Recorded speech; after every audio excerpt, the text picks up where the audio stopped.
جی ایک اور نئی فراگوگی منظر عام پر آئی ہے۔ اس سے پہلے بھی ایک سائرہ انور نام کی فراگوگی سامنے آئی تھی، یعنی پاکستان کو جو لوٹنے والی ہے، جو پاکستان میں گوگیاں پنکیاں بھاگتی پھرتی تھیں، ان میں سے ایک سائرہ انور کا تو آپ نے سنا تھا، لیکن ایک اور آئی ہے فراگوگی، بلکہ یوں کہہ لیں کہ گوگی نہیں، وہ گوگا سامنے آیا ہے۔ گوگا کون ہے آپ اس ویڈیو میں آگے دیکھ لیجئے۔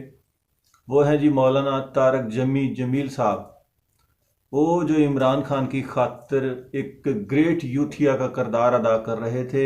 ان کے 3 بینک اکاؤنٹس منظر عام پر آئے ہیں، ایف آئی اے نے ان کے اکاؤنٹ سیز کر دیے ہیں۔ ان میں تقریباً 50 ارب روپے کی جو وہ رقم ہے وہ موجود ہے۔ کہاں سے آئی؟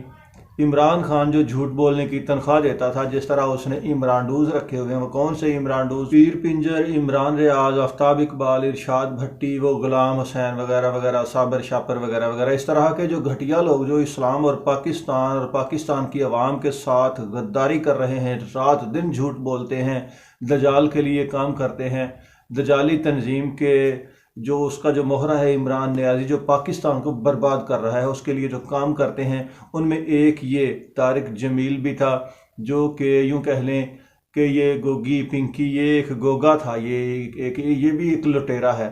50 ارب روپے کی رقم اس کے بینک اکاؤنٹس میں سے جو ہے نا وہ اس وقت موجود ہے، اور اس کے اکاؤنٹ سیز ہو گئے ہیں۔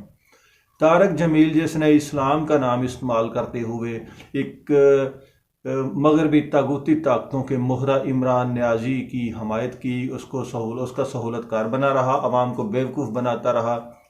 اللہ کرے ان سب دجالیوں کو کڑی سے کڑی سزا ملے، یہ نشان عبرت بن جائیں۔ اللہ تعالیٰ پاکستان کو فتنہ دجالیہ عمرانیہ سے نجات دے۔ اللہ حافظ۔